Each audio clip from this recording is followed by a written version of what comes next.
Secularism यानी धर्मनिरपेक्षता। ये शब्द हम सबने सुना है ना?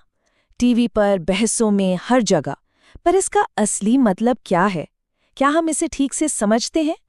चलिए आज इसी बड़े और जरूरी आइडिया को एकदम आसान भाषा में समझते हैं।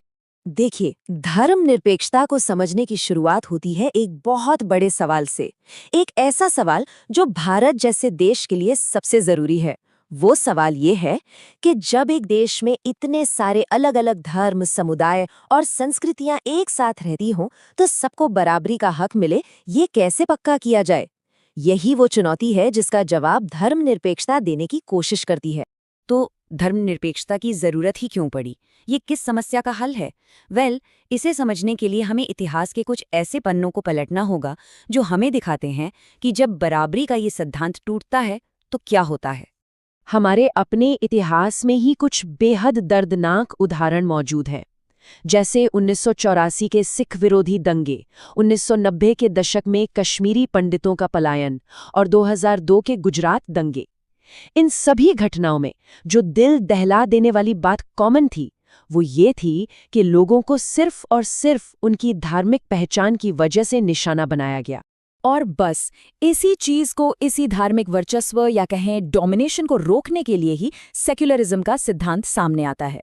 इसका सबसे पहला और सबसे जरूरी काम यही है कि कोई भी एक धर्म दूसरे धर्म के लोगों पर हावी न हो सके।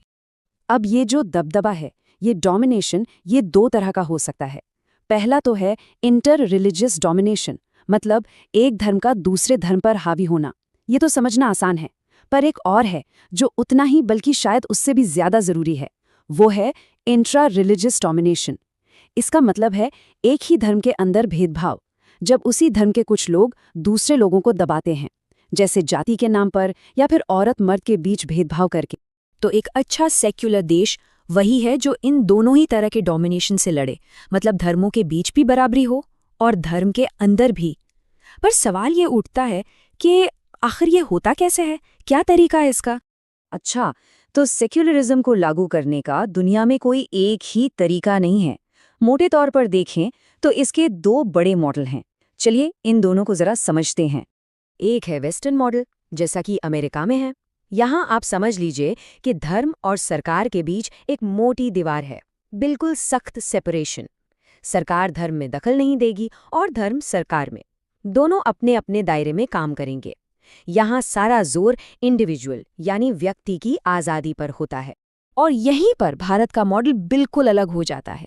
जहाँ पश्चिम में स्ट्रिक्ट सेपरेशन की दीवार है, वहीं भारत ने अपनाया प्रिंसिपल डिस्टेंस का रास्ता, सैद्धांतिक दूरी। इसका मतलब क्या हुआ? इसका मतलब है कि सरकार और धर्म के बीच कोई पत्थर की दीवार नहीं है, बल्कि एक फ्लेक्सिबल दूरी है। सरकार जरूरत पड़ने पर समाज सुधार के लिए धर्म के मामलों में दखल दे सकती है। क्यों? ताकि संविधान में दिए गए बराबरी और न्याय जैसे मूल्य सबसे ऊपर रहें। तो चलिए भारत के इस अपने रास्ते को थोड़ा और करीब से देखते हैं। ये समझना बहुत जरूरी है कि ये पश्चिम की कोई कॉपी नहीं है, बल्कि भारत की जरूरतों के हिसाब से बनाया गया एक बिल्कुल अलग, एक यूनिक मॉडल है। तो भारत के सेक्युलरिज्म मॉडल की तीन बड़ी खासियतें हैं। पहली, जैसा हमने बात की, ये धर्मों के बीच और धर्म के अंदर दोनों तरह के भेदभाव से लड़ता है। दूसरी, ये माइनॉरिटी कम्युनिटीज यानी अल्पसंख्यक समुदायों के अधिकारों को बचाता है। और तीसरी, और ये बहुत अहम है, ये समाज सुधार के लिए सरकार को धर्म में दखल देने की इजाजत देता है। तो ये जो सरकारी दखल वाली बात है, इसका मतलब क्या है? सीधा सा मतलब है कि अगर कोई धार्मिक प्रथा भेदभाव करती है या किसी का दमन करती है, तो सरकार उसे खत्म करने के लिए कानून बना सकती है। इससे फर्क नहीं पड़ता कि वो प्रथा कितनी पुरानी है। और ऐसा हुआ भी है। हमारे पास इसके बहुत मजबूत उदाहरण हैं। सोचिए, संविधान ने छुआछूत को बैन किया, बाल विवाह के खिलाफ कानून बनाए गए, इंटरकास्ट मैरिज यानी अलग अलग जातियों में शादी पर जो धार्मिक पाबंदियां थीं उन्हें कानूनी तौर पर हटाया गया। ये सब क्या है? ये सब इसी भारतीय सेक्युलरिज्म के उदाहरण हैं। इस पूरे आइडिया का सार जवाहरलाल नेहरू के इन शब्दों में बहुत खूबसूरती से सामने आता है। उन्होंने कहा था, राज्य सभी धर्मों को बराबर सुरक्षा देगा। ये एक ऐसा राज्य होगा जो किसी एक धर्म का पक्ष लेकर दूसरे धर्मों का नुकसान नहीं करेगा। लेकिन ऐसा नहीं है कि भारत के सेक्युलरिज्म मॉडल पर सब लोग एकमत है।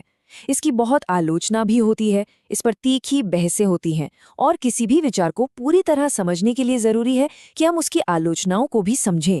तो सबसे पहला और बड़ा आरोप ये लगता है कि भारतीय सेक्युलरिज्म धर्म के खिलाफ है, एंटी रिलीजियस है। तो इसका जवाब क्या है? जवाब है नहीं।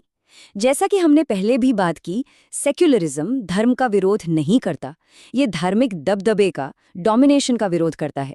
इसका मकसद धर्म को खत्म करना नहीं, बल्कि ये पक्का करना है कि हर कोई अपने अपने धर्म को आज़ादी से मान सके।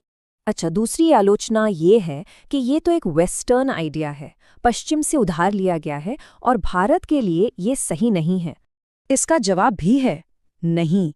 हमने अभी अभी देखा कि कैसे भारत का मॉडल वेस्टर्न मॉडल से बिल्कुल अलग है। ये कोई नकल नहीं है।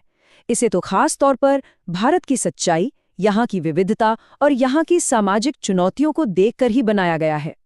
और फिर आती है तीसरी आलोचना, जो बहुत पॉलिटिकल है। आरोप लगता है कि सेक्युलरिज्म माइनॉरिटिज्म और तुष्टीकरण यानी अपीजमेंट को बढ़ावा देता है। अब इस पर तर्क ये दिया जाता है कि सेक्युलरिज्म तुष्टीकरण नहीं, बल्कि अल्पसंख्यक अधिकारों की बात करता है। और ये अधिकार क्यों ज़रूरी हैं? ताकि समाज में असल बराबरी आ सके। देखिए, न्याय का मतलब ही यही है कि जो समूह संख्या में कम है या कमज़ोर हैं, उन्हें भी बराबरी और सुरक्षा का एहसास हो। इसके बिना सच्ची बराबरी मुमकिन नहीं है। तो आखिर में हम एक बड़े सवाल पर आकर रुकते हैं। आज के इस बदलते हुए दौर में भारतीय धर्मनिरपेक्षता का भविष्य क्या है? ये कोई ऐसी बहस नहीं है जो खत्म हो चुकी है, बिल्कुल नहीं। ये एक जीता जागता विचार है, एक ऑनगोइंग कॉन्वर्सेशन है। और इसे समझना, इस पर सोचना और इसे अपने समय के हिसाब से परखना हम सबकी जिम्मेदारी।